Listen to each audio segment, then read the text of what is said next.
Hey, so a few days ago I watched The Kingsman and I forgot to put up a review for it. So I'm gonna do that now. Uh I'm sorry if I'm forgetting details from it, but from what I remember it was fun, but not as fun as the first two. Basically, as a standalone film, it's pretty good.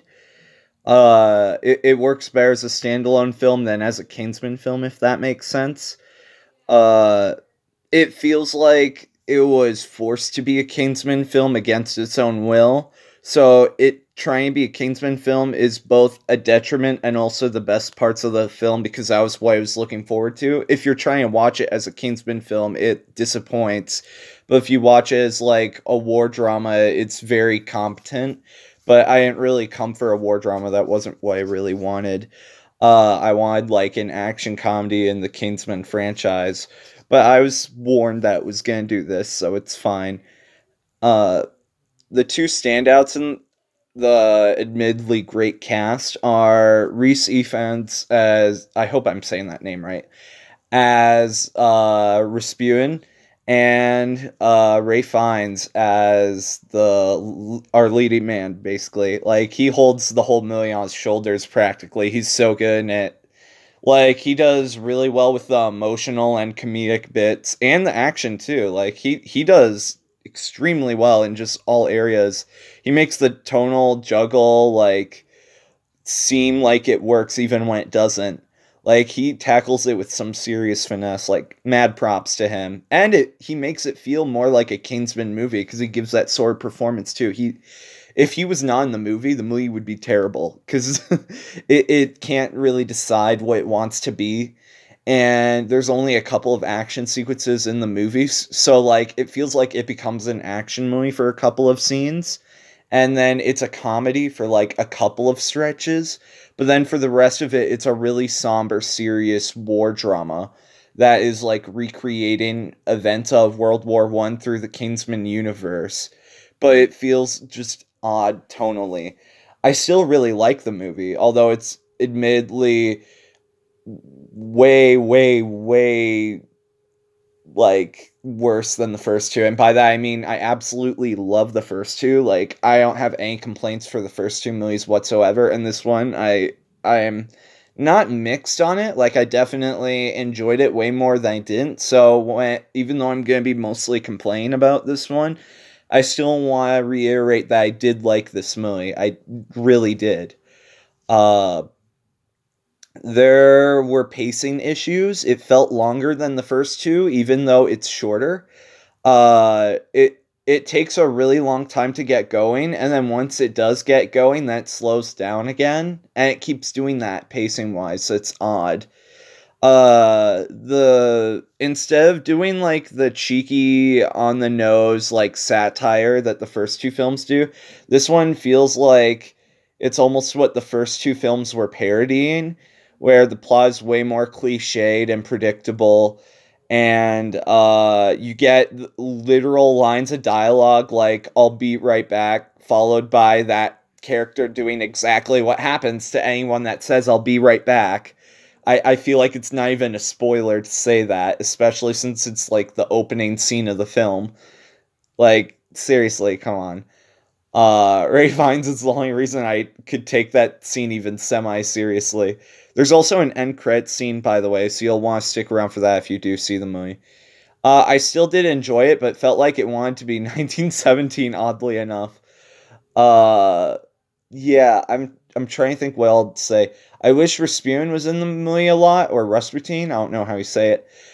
He was by far the most enjoyable part of the movie. That whole Christmas party section would have, if the whole movie was like that, I would have given the movie like a 9, and it would have been like one, up there with the other two Kingsman movies, because that's when it really shines.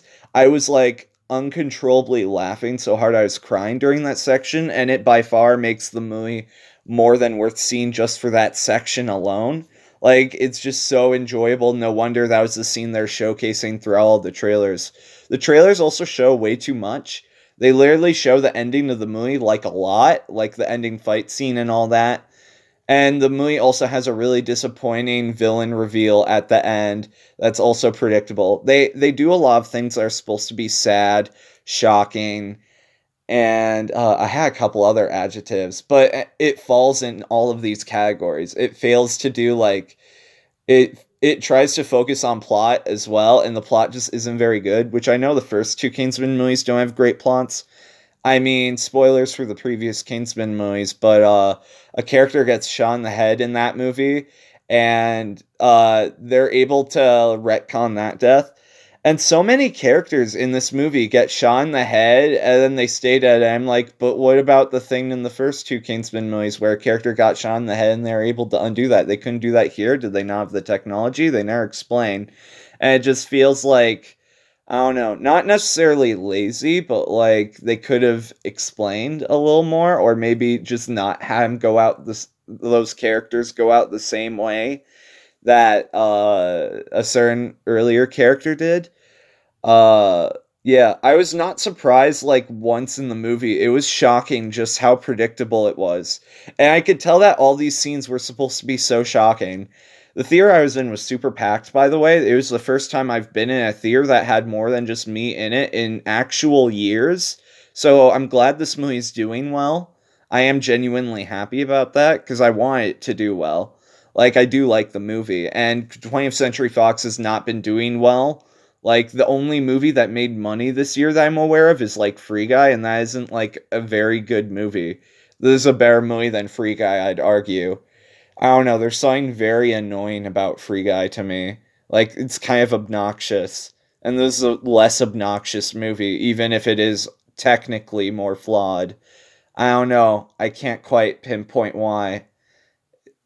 I guess because it's like that's also a cliched like Ryan Reynolds vehicle type movie. And I don't even hate Ryan Reynolds. It's just, you know, been seeing a lot of that sort of thing recently.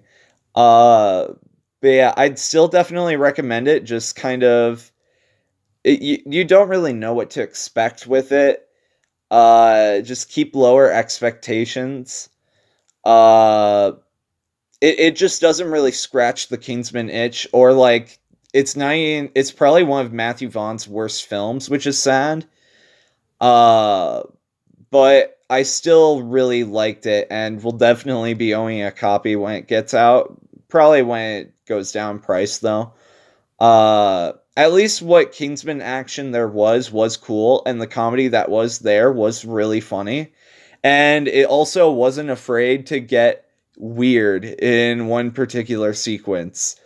Uh yeah, there's also like plot issues and things like that. There's a lot of issues with the movie, but I still overall had a good time with it. If I gave it a score, I think it would be a 7.75 out of 10. I was enjoying it literally the entire time, even though throughout the whole movie I was like, "Oh my gosh, this movie literally doesn't end. That's shocking that it's still going and we're not in the third act yet." So I totally got why everyone said it was too long, why everyone's complained about it not being funny enough. I agree. And there not being enough action. I agree. Basically, everything everyone said was correct. However, the critics like really hated this movie, and I don't think it deserves like such a heaping of hate. And the audiences really love this movie. I don't think it deserves like that much love. So I'm kind of in the middle on that. Like, it does deserve praise. I'm giving it that. It especially deserves praise for getting out of like delaying, heck, which is like the COVID era where movies keep getting delayed and delayed and delayed release wise, even though they came out like a decade, even though they were made a decade ago, basically. Uh, I'm glad this one finally got released, though, amidst the pandemic, because it was really struggling to come out for forever. Uh, I think it turned out better than No Time to Die, and that was really all I could ask for. So in my book, it's a good movie. Like No Time to Die was a huge disappointment, and at least this turned out better than that. What was the best action movie from this year? Because Nobody also kind of disappointed me as an action movie, and I gave that one like a 9. I don't think there's like a good action movie from this year. That's like disappointing. There wasn't like a single good one that like did like wow action. I think the best action movie wasn't even an action movie. It was Malignant, which is a horror film. Isn't that disappointing?